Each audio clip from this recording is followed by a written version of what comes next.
আসসালামু আলাইকুম। আপনারা দেখছেন সিভিএন টিভি ইউএসএ সংবাদ বুলেটিন। সঙ্গে আছি আমি আইনাল হক। শুরুতেই এসেনশিয়াল হোম কেয়ার সংবাদ শিরোনাম। দল গড়লেও প্রেসিডেন্ট হতে পারবে না ইলন মাস্ক, ট্রাম্প বললেন হাস্যকর।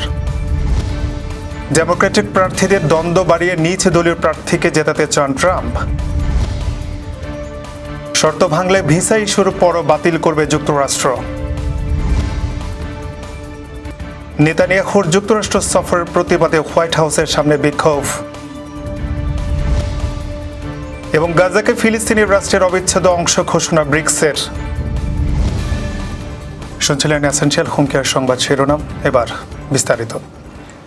জন্মসূত্রে মার্কিন নাগরিক না হয় প্রেসিডেন্ট পদে প্রার্থী হওয়ার যোগ্যতা নেই ইলন মাস্কের। তবু যুক্তরাষ্ট্রের রাজনৈতিক ব্যবস্থায় প্রভাব ফেলতে আমেরিকা পার্টি নামে নতুন একটি দল গড়েছেন তিনি। এক্স প্ল্যাটফর্মে দল গঠনের ঘোষণা দিয়ে মাস্ক বলেন, যুক্তরাষ্ট্র এখন একদলীয় দুর্নীতিগ্রস্ত শাসনে চলছে, যা প্রকৃত গণতন্ত্র নয়। তবে মাস্কের সাবেক মিত্র ডোনাল্ড ট্রাম্প তার উদ্যোগকে হাস্যকর বলে কটাক্ষ করেছেন। নিউ জার্সিতে এক সংবাদ সম্মেলনে ট্রাম্প বলেন, মাস্ক এখন যেন পথ হারানো ট্রেন দুর্ঘটনা। সংবিধান অনুযায়ী প্রেসিডেন্ট পদের প্রার্থী হতে হলে জন্মসূত্রে মার্কিন নাগরিক হতে হয়। তবে মাস্ক জানিয়েছেন তার লক্ষ্য কংগ্রেসের প্রতিদ্বন্দ্বিতামূলক আসনগুলোতে প্রার্থী দিয়ে আইন প্রণয়নে প্রভাব বিস্তার করা। বিশ্লেষকরা বলছেন, প্রেসিডেন্ট হতে না পারলেও মাস্কের দল যুক্তরাষ্ট্রের তৃতীয় শক্তি হয়ে উঠতে পারে। নিউ ইয়র্কের সিটি মেয়র নির্বাচনের দিন যতই এগোচ্ছে ততই নানামুখী আলোচনার সমালোচনার জন্ম হচ্ছে। ডেমোক্রেটিক প্রাইমারিতে জয়ী হয়ে জোরান মামদানি নিউ ইয়র্কের মেয়র হওয়ার দৌড়ে অনেকটা এগিয়ে গেলেও তার সামনে বড় বাধা হয়ে দাঁড়িয়েছেন বর্তমান প্রেসিডেন্ট ডোনাল্ড ট্রাম্প। সেই সাথে মামদানির নিজ দলের দুই প্রার্থী, সাবেক গভর্নর অ্যান্ড্রু কুমো ও বর্তমান মেয়র এরিক অ্যাডামস স্বতন্ত্র প্রার্থী হিসেবে লড়ছেন, যাদের মধ্যে অ্যাডামস ডোনাল্ড ট্রাম্পের আশ্রয় প্রশ্রয় প্রতিনিয়ত খবরের শিরোনামে আসছেন। একদিকে মামদানির প্রতি ট্রাম্পের আক্রোশ, অন্যদিকে অ্যাডামসকে কৌশলগতভাবে সমর্থন এবং পুরনো কেলেঙ্কারিতে পিছিয়ে পড়া কুমো। সব মিলিয়ে ডেমোক্রেটিক ঘাঁটি থেকে আসা তিন প্রার্থী এখন নিউ ইয়র্কের সিটি মেয়রের দৌড়ে প্রতিদ্বন্দ্বিতা করছেন। তবে এক ঘর থেকে তিন জনের লড়াই বেশ সুযোগ তৈরি করে দিচ্ছে রিপাবলিকান প্রার্থী কার্টিস স্লিওয়াকে। এমন পরিস্থিতিতে রাজনৈতিক বিশ্লেষকরা শঙ্কা প্রকাশ করে বলছেন, ডেমোক্রেটিকদের দ্বন্দ্বে মাতিয়ে রেখে মেয়রের চেয়ার রিপাবলিকানদের দখলে আনতে চান ট্রাম্প। মূলত ট্রাম্পের ধূর্ত প্রকৃতির জন্যই এমন মন্তব্য করছেন তারা। ট্রাম্প একদিকে অ্যাডামসের কিছু নীতিকে বাস্তববাদী আখ্যা দিয়ে তার প্রতি নমনীয়তার ইঙ্গিত দিচ্ছে, অন্যদিকে মামদানিকে চরম বামপন্থী ও নিউ ইয়র্কের জন্য হুমকি বলে সমালোচনা করছেন। রাজনৈতিক বিশ্লেষকদের মতে এটি একটি কৌশল ডেমোক্র্যাটদের ভেতরকার আস্থাহীনতা আরও বাড়িয়ে তোলার জন্য। এমন পরিস্থিতিতে কার্টিস স্লিওয়া আইনশৃঙ্খলা, ট্যাক্স হ্রাস এবং অভিবাসন নিয়ন্ত্রণের বার্তা দিয়ে প্রচার এগিয়ে যাচ্ছেন। অনলাইন জরিপে দেখা যাচ্ছে ডেমোক্রেটিক ভোটারদের মধ্যে মতভেদ ও হতাশা বেড়েছে। ট্রাম্প শিবির বিশ্বাস করে এই বিভক্তি নিউ ইয়র্কের মতো ডেমোক্রেটিক প্রবল শহরেও রিপাবলিকানদের জয়ের পথ তৈরি করতে পারে। যুক্তরাষ্ট্রে ভিসা পাওয়ার পরও প্রার্থীদের নিরাপত্তা যাচাই প্রক্রিয়া শেষ হয় না। ভিসা ইস্যু হওয়ার পর যদি কোনো ব্যক্তি আইন লঙ্ঘন করেন বা ভিসার শর্ত ভঙ্গ করেন, তবে তার ভিসা বাতিল করতে হতে পারে। সোমবার ঢাকাস্থ যুক্তরাষ্ট্র দূতাবাস তাদের ভেরিফাইড ফেসবুক পেজে দেওয়া এক পোস্টে এই তথ্য জানিয়েছে। পোস্টে বলা হয়, যুক্তরাষ্ট্রে প্রতিটি ভিসা আবেদনকারীকে বিস্তৃত নিরাপত্তা যাচাইয়ের মধ্য দিয়ে যেতে হয়। এই প্রক্রিয়ায় আবেদনকারীর তথ্য আইন প্রয়োগকারী সংস্থা এবং সন্ত্রাসী বিরোধী ডেটাবেসের সঙ্গে মিলে দেখা হয়। যুক্তরাষ্ট্র দূতাবাস আরও জানায়, ভিসার অপব্যবহার রোধে তারা এ ধরনের সতর্কতামূলক পদক্ষেপ নিয়ে থাকে, যা যুক্তরাষ্ট্রের সবার নিরাপত্তা নিশ্চিত করতে সহায়ক।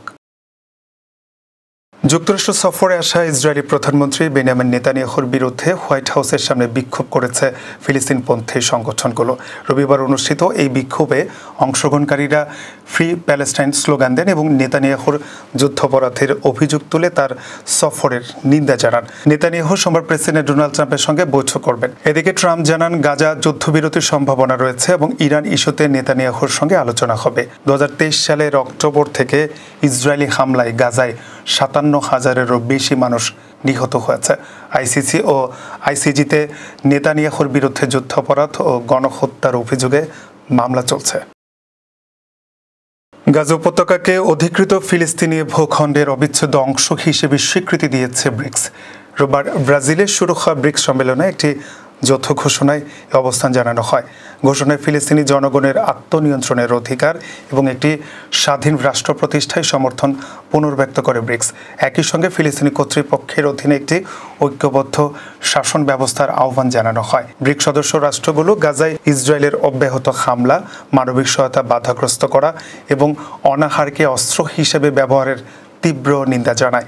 তারা অবিলম্বে যুদ্ধবিরতি, ইসরায়েলি সেনা প্রত্যাহার এবং সকল জিম্মি ও আটক ব্যক্তির মুক্তি দাবি করেছে। এবার কর্ণফুলী ইনকাম ট্যাক্স সংবাদ শিরোনাম। নিউ ইয়র্কে জেমসের জমজমাট কনসার্ট। বিক্ষোভরত চাকরিচ্যুত বিডিআর সদস্যদের ছত্রভঙ্গ করল পুলিশ। চট্টগ্রামে ফুটপাত দখলমুক্ত করতে চসিকের উচ্ছেদ অভিযান। নির্বাচনের জন্য লেভেল প্লেইং ফিল্ড নেই মন্তব্য গোলাম পরোয়ারের। এবং দুবাইয়ে অবিশ্বাস্য কম খরচে বাংলাদেশিদের গোল্ডেন ভিসার সুযোগ। আবারও স্বাগত সিবিএন টিভি নিউজের সংবাদ বুলেটিনে। শুনছিলেন কর্ণফুলী ইনকাম ট্যাক্স সংবাদ শিরোনাম। এবার বিস্তারিত। নিউ ইয়র্কের কুইন্সে জমজমাট আয়োজন অনুষ্ঠিত হলো নগরবাউল জেমসের প্রতীক্ষিত কনসার্ট নগরবাউল James live in New York. শনিবার রাতে আমাজোরা কনসার্ট হলে আয়োজিত এই অনুষ্ঠানে প্রবাসী বাংলাদেশি কমিউনিটি ও সঙ্গীতপ্রেমীদের মধ্যে দেখা যায় অভূতপূর্ব উচ্ছ্বাস। কনসার্টের শুরু থেকেই দর্শকদের স্বতঃস্ফূর্ত অংশগ্রহণ অনুষ্ঠানটিকে প্রাণবন্ত করে তোলে। কনসার্টের আয়োজন করে গোল্ডেন এজ হোম কেয়ার এবং New York senior adult day care. আয়োজকরা জানান, প্রবাসের নতুন প্রজন্মের কাছে বাংলা গান ও সংস্কৃতিকে তুলে ধরতে এ ধরনের আয়োজন অব্যাহত থাকবে। বিক্ষোভরত চাকরিচ্যুত বিডিআর সদস্যদের সরাতে জল কামান ও একাধিক সাউন্ড গ্রেনেড নিক্ষেপ করেছে পুলিশ। এ সময় ঘটনাস্থল থেকে বেশ কয়েকজনকে আটক করা হয়। সোমবার প্রধান উপদেষ্টা সরকারি বাসভবন যমুনার সামনে বিক্ষোভকারীদের সঙ্গে আইনশৃঙ্খলা বাহিনীর এই মুখোমুখি অবস্থান দুপুর 12:30 দিকে সংঘটিত হয়। এর আগে সকাল থেকে 3 দফা দাবি আদায়ের লক্ষ্যে রাজধানীর শাহবাগে জাতীয় জাদুঘরের সামনে অবস্থান নেয় সাবেক বিডিআর সদস্যদের একটি অংশ, যারা চাকরিচ্যুত হয়েছেন। দাবি আদায়ের অংশ হিসেবে বেলা 11টার কিছু পর পুলিশি বাধা উপেক্ষা করে তারা যমুনা অভিমুখে পদযাত্রা শুরু করেন। চট্টগ্রামে ফুটপাত দখলমুক্ত করতে উচ্ছেদ অভিযান পরিচালনা করেছে চট্টগ্রাম সিটি কর্পোরেশন। অভিযানের পর দখল ঠেকাতে নগরী স্টেশন রোড, নিউ মার্কেট মোড় ও রিয়াজউদ্দিন বাজার এবং চক বাজার এলাকায় এ অভিযান পরিচালিত হয়। এ সময় নিউ মার্কেট এলাকায় 12 জনকে মামলা, 17,000 টাকা নগদ জরিমানা আদায় করা হয়। অভিযানে নেতৃত্ব দেন সিটি কর্পোরেশনের আঞ্চলিক নির্বাহী কর্মকর্তা প্রণয় চাকমা, আঞ্চলিক নির্বাহী কর্মকর্তা মমিতা দাস, মেয়রের একান্ত সহকারী মারুফুল সহ অন্যান্যরা এই সময় উপস্থিত ছিলেন। সিটির মেয়র ডাক্তার সাদাত হোসেনের নির্দেশনায় ফুটপাত দখলদারদের বিরুদ্ধে নিয়মিত অভিযান চালানো হচ্ছে বলে জানান তারা। নির্বাচনের জন্য লেভেল প্লেইং ফিল্ড নেই বলে মন্তব্য করেছেন বাংলাদেশ জামায়াতে ইসলামের সেক্রেটারি জেনারেল মিয়া গোলাম পরোয়ার। তিনি জানিয়েছেন, জামায়াত ইসলামী নির্বাচন পেছাতে চায় না, নির্বাচনের সুষ্ঠু পরিবেশ চায়। সোমবার দুপুরে 19 জুলাই অনুষ্ঠিতব্য জাতীয় সমাবেশের কেন্দ্র সোহরাওয়ার্দী উদ্যান পরিদর্শন শেষে তিনি এইসব কথা বলেন। গোলাম পরোয়ার বলেন, সরকারের ভূমিকায় জনগণ নিরপেক্ষ নির্বাচনে আশ্বস্ত নয়। নির্বাচনের লেভেল প্লেইং ফিল্ড নেই। জামায়াত ইসলামী নির্বাচন পেছাতে চায় না, বরং নির্বাচনের সুষ্ঠু পরিবেশ চায়।